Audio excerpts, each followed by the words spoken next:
Bom dia, boa tarde, boa noite. Nós iremos explicar, neste vídeo, Immanuel Kant. Kant foi um filósofo do século XVIII. Ele era filho de pais protestantes e teve acesso a grandes escolas. Ele então se tornou um grande acadêmico, tendo contato com grandes obras de, por exemplo, David Hume, John Locke e Rousseau. Kant nasceu na parte nordeste da Prússia, antigo reino que hoje é a atual Alemanha. À esquerda nós temos a imagem do antigo reino da Prússia e à direita temos a foto da atual Alemanha. O século XVIII foi um período de muitas ideias, na qual a maior delas foi o Iluminismo, que o Kant está incluído.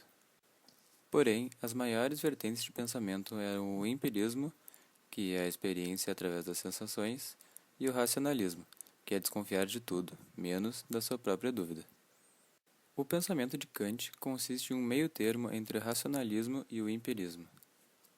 Ele, ao contrário de Descartes, diz que não é necessário criticar tudo e duvidar de tudo, mas sim questionar coisas que contribuem ao seu aprendizado. Sensibilidade e entendimento.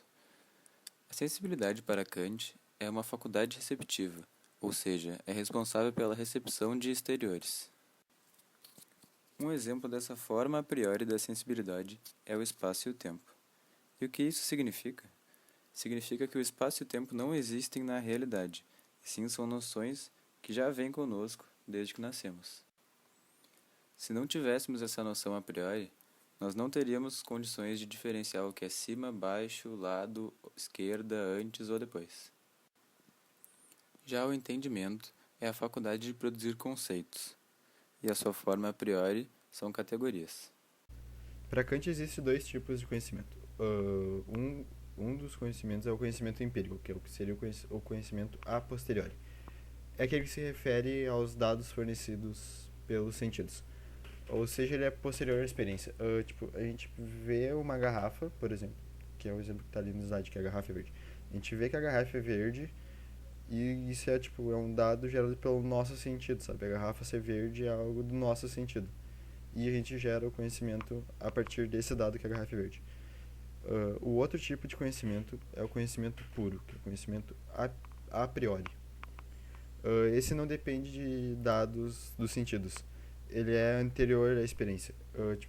Esse conhecimento a gente faz a partir de uma operação racional. Por exemplo, a gente vê que um triângulo tem três lados e a gente deduz que mais triângulos vão ter três lados, ou seja, todos os triângulos vão ter três lados. É conhecimento universal, sabe? A teoria fundamental de Kant é a teoria dos juízos. E o que consiste a teoria dos juízos? São formas de conhecimento. A primeira forma de conhecimento é o juízo analítico, que seria um conhecimento de forma segura. Esse juízo consiste em uma forma mais racional de pensar nas coisas, como por exemplo a sentença "todo triângulo tem três lados", onde não há mais nada a acrescentar e isso já é a verdade. A segunda forma de conhecimento é o juízo sintético, e ele consiste em uma forma não tão segura de conhecimento, onde na sentença ainda há coisas a acrescentar ou duvidar. Um exemplo de um juízo sintético é a frase "aquela garrafa é verde", porque essa garrafa é verde, mas não necessariamente todas as garrafas são verdes, há outras garrafas de outra cor.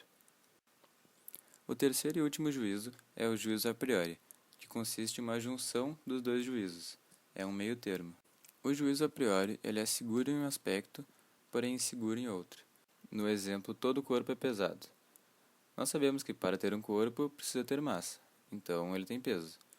Porém, esse peso pode variar, dependendo, por exemplo, da superfície. Se eu estiver na Terra, tem um peso, mas se eu estiver na Lua, tem outro peso. Agora eu vou falar um pouquinho de um texto que Kant escreveu para um jornal, que é tido como o texto mais fácil que Kant escreveu na vida dele, que é o texto que é esclarecimento. Para Kant, nesse texto Kant fala sobre uma esperança que ele tem da humanidade ser esclarecida, a humanidade ser esclarecida para Kant é a humanidade viver em maioridade. Para Kant, a humanidade vive em menoridade, em uma situação de heterotomia, que é algo que, alguém diz o que a gente tem que fazer. Por exemplo, o Estado diz o que a gente tem que fazer, o Exército diz o que a gente tem que fazer, algum influenciador diz o que a gente tem que fazer. E isso não passa por algum conceito, um tribunal de juízo nosso, que é o que Kant vai chamar.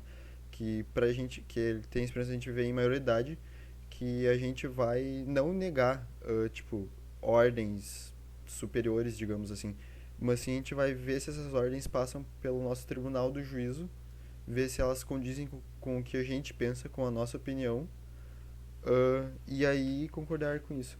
Um exemplo disso que ele dá é a religião também, que tipo, muitas pessoas só aceitam o que a religião fala sem passar pelo o tribunal do juízo deles. Isso é diferente de rejeitar os conhecimentos vindos de alguns superiores. Por exemplo, tipo, a gente não vai rejeitar tudo que o Estado falar. A gente só vai ver se o que o Estado falar vai condizer com o que a gente pensa, com a nossa opinião. Limites do conhecimento. O conhecimento seria resultado de uma interação entre o sujeito que conhece as coisas e o objeto conhecido. Isso significa que tipo, a gente não conhece as coisas em si como é o ser em si. A gente conhece as coisas como a gente percebe elas. Uh, como as nossas estruturas a priori reconhecem elas, sabe? É isso que gera o nosso conhecimento. Desse modo, a filosofia kantiana representa uma superação entre o racionalismo e o empirismo, de modo que o nosso conhecimento é fornecido, é gerado a partir de duas coisas: a sensibilidade, que é o que nos fornece, que nos oferece os dados, os objetos, e o entendimento, que é o que nos determina as condições do jeito que o objeto é pensado. Nova revolução copernicana. Assim como Copérnico fez antes, invertendo a Terra e o Sol de lugar, botando a Terra girar em volta do Sol e não o Sol em volta da Terra, assim resolvendo vários problemas da astronomia da época. Kant inverte o objeto e os pensamentos. Até agora, o conhec a, tudo, tipo, a filosofia pensava que o conhecimento era regulado pelos objetos. E com Kant, o conhecimento passa a ser regulado pelas formas a priori do nosso conhecimento. Algumas de suas principais obras são A Teoria do Céu, em 1755, A Crítica da Razão Pura, de 1781, A Crítica da Razão Prática, de 1778, A Paz Perpétua, de 1795. Muito obrigado pela sua atenção.